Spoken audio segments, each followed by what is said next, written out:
So, good morning. Interesting new day.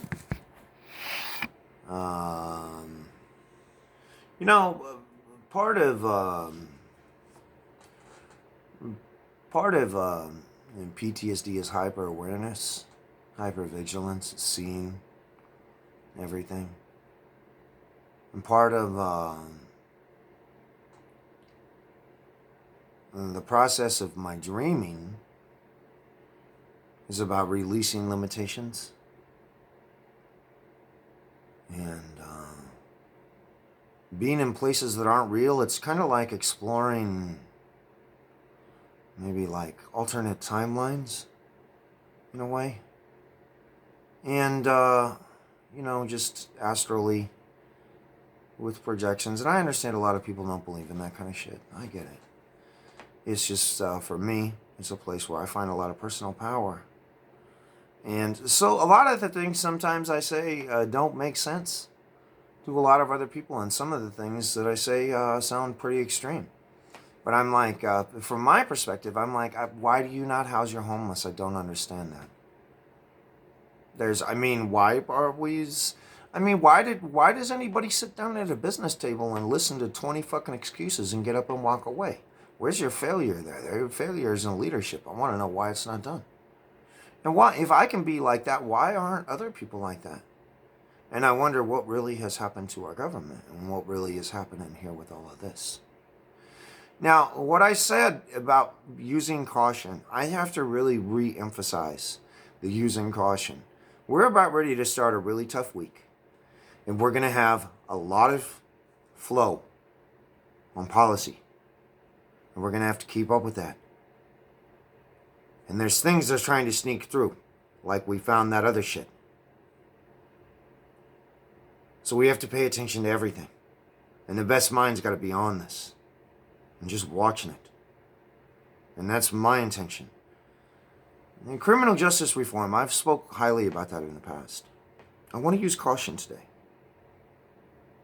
I hadn't really considered it to be the nature of the enemy, but it is. And I hate to say that. These people who they're going to let out of prison, they immediately wanted to let rapists and murderers out of prison, among the other people who are over the age of 50. Now, these people have been living in prison, so basically they've been billeted. They've been living in a high level of discipline. And they're going to be trying to reestablish their lives.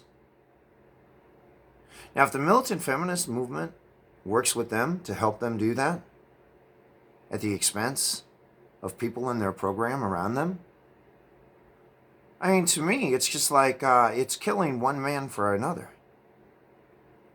And it's all done behind the scenes using militant feminism and militant feminist resources. And now using your own government against you. I just urge caution. I urge caution. I mean, the things that I say, especially in this forum, are things we all have to agree on if we're going to move forward. I'm not unilateral in anything. I'm doing what I can to provide the intelligence, and as far as I'm concerned, the people around me, they can either do something about that or not. I'm here speaking, and you can either hear it or you're not going to hear it. And that's just not up to me. But I have to get out there and I have to speak. And what I have to say is that we're looking at this is warfare. This is warfare.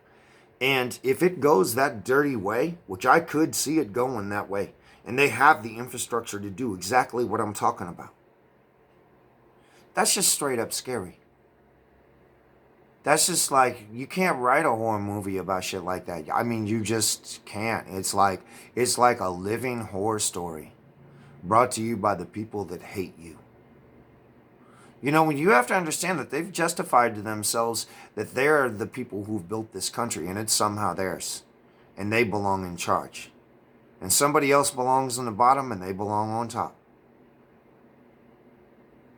Now that, and they've got 8,000 reasons why that's true. I'm just saying that's dangerous.